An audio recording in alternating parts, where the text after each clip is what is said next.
Hello everybody, this is take 500 million T12. I can't even talk now at this point. I'm having some technical difficulties, which are probably very much human error because I'm still not feeling quite right. But I want to do this because I'm excited to do it and I want to bring you all along with me.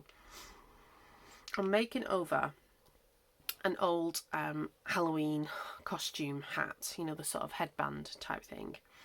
And I've extended the brim by using this purple felt. So I've just cut a ring because the brim was about that wide and I wanted to make it like almost double again. So I did that and I just sort of basted it onto the original brim. And then if you can see, this is a very short, stubby kind of hat, and I wanted the hat to have a bit, you know, like much more of a curve and a thinner point to it. I just thought that would be better. So I kind of sewn a very thin triangle out of this material, right sides together, turned it inside out, and then I've stuffed it with more because I was going to use my wool, you know, my recycled wool, but I think that might come out of this material, so I've just stuffed it with some more of the velvet. And then it was actually the first piece I pinned on. I kind of just put it over the top of the tip to extend it, and it gives I think a much more appealing shape. So I've been having some proper technical difficulties this morning. There we go. It's almost back. And then I've just been pinning it in place. And then what I plan to do is get some black thread and really simply whip stitch this on. And it'll almost be like crazy patchwork because it's all just individual pieces, rather than I was going to like make a hat sock, almost like make another hat and put it over the top. And I thought that'll be awkward and it just won't work properly. But what if I did it this way and then it would kind of enhance it? So I like that the nap of the velvet's going in different directions so that it's not all very uniform. Yeah, I quite like the way it's going. So that's that back intact, and you can kind of see like the profile of the hat is very different now.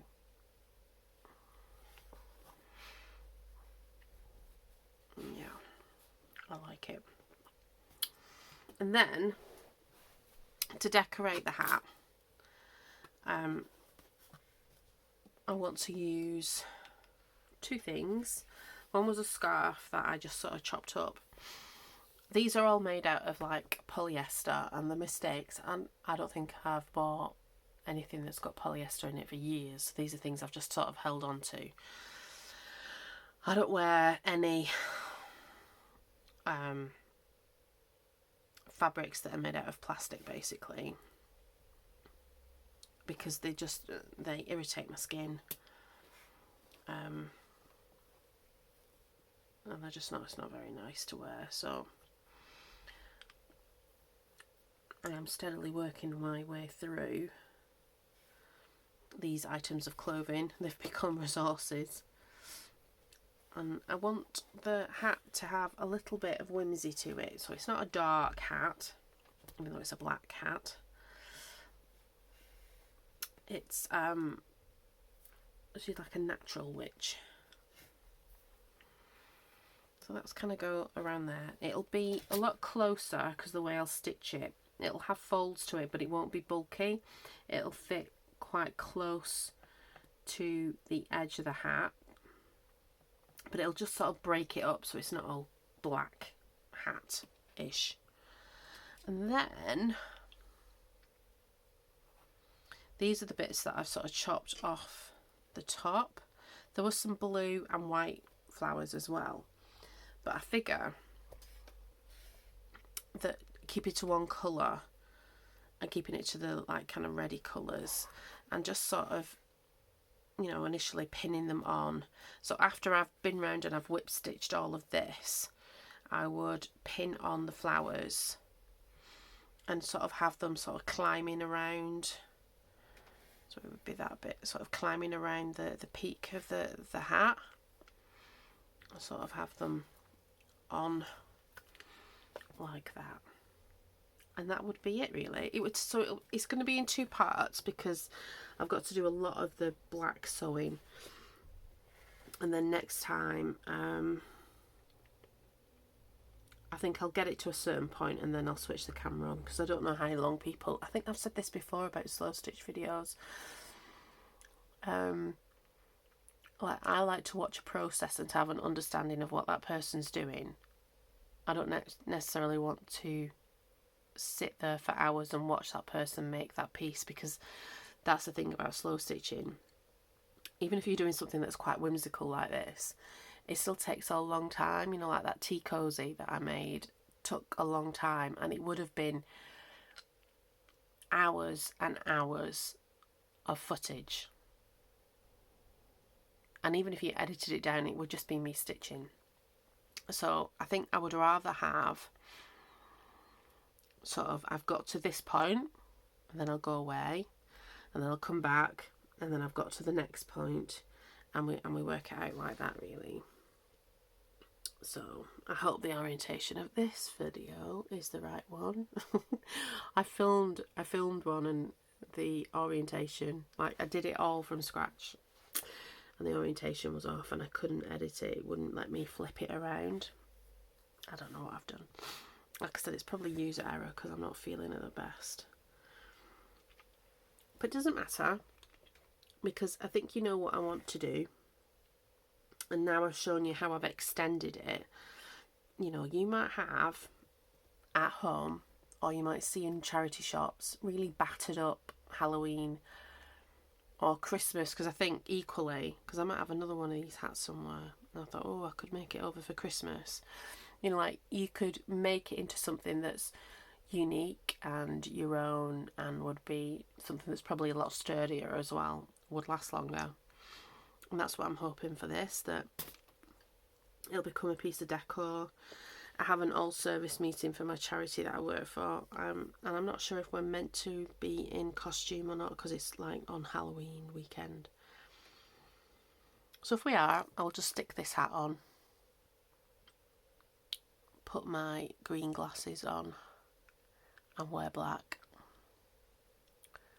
and wear my usual green Doc Martens, but that'll be witchy enough. Might paint my nails black or something, I don't know. I won't have to do too much. So that's enough of me wittering on. Thank you for listening. Thank you for watching. You know, what do you do? Do you make over things like this? Let me know in the comments. Is this something that you've not considered doing? I think it yeah, I think it's going to work out quite nice. It'll be a nice little piece of decor, and it could be useful to wear. So if you want to be in the chance to win an advent calendar that I'm not going to pick up because I'm not sure if I'm negative yet, what you need to do is subscribe to the channel, press like, and comment on this video, and then every other video that you like and you comment in the future will be classed as an entry. So the advent calendar is made out of a Victorian book. I'll have lots of presents stuck in, and the Victorian book's really sweet. It's a children's history book, and inside on the inside cover, and it's all protected, don't worry, it's got a message from Father Christmas that the book is from Father Christmas. It's quite sweet. So yeah, if you want to win that, I'm in the process of setting the Etsy shop. I'm over a week behind on my schedule of things, because I was meant to, like yesterday and today, be solidly working on it, and actually I've worked on it during last week as well on my off time, and then to spend Monday and Tuesday. So I'm quite behind. I wanted to launch the Etsy shop this weekend, and it's not going to happen. I have the Etsy shop. It exists. It has its name. it needs artwork doing, it needs products. I need to choose some extra products out of my, you know, like I've got my strawberry pincushions and all kinds of things that I need to decide to put onto the store, so that I'm not just selling 5 advent calendars, so that it's like a full store and you kind of get the sense of what the Vintage Button is all about. It's stuff like this. Yeah, and then we'll see. So hopefully in the very near future, but I can't promise anything. It'll certainly be by the beginning of November, because I want people who want to have that calendar for the 1st of December in their hands. So it'll, by hook or by crook, even if it's just 5 advent calendars on there, it will be open. So yeah. So let me know in the comments where you're up to, and I will talk to you tomorrow with a flip through. Then we're gonna work on this journal throughout October. I don't think I'll be working on the others. I might start something else. We'll see. And I kind of, you know, I want this to have some feels of that. I don't know. I just feel a little bit of whimsy that this is the witch's hat, and this is going to be like her sort of field journal notes type thing. Just how you can have slow stitching and junk journaling all together. So this was made out of a paper bag. It was yesterday's video. It was very, very easy, and I hope you will join me for that. So there we go. I'm gonna go now, get a cup of tea, and I might start whip stitching this, and then that bit's out of the way for next week, and then I can focus on the Etsy shop. Thank you very much. I hope to talk to you soon. Talk to you in the comments. See you next time. Bye bye.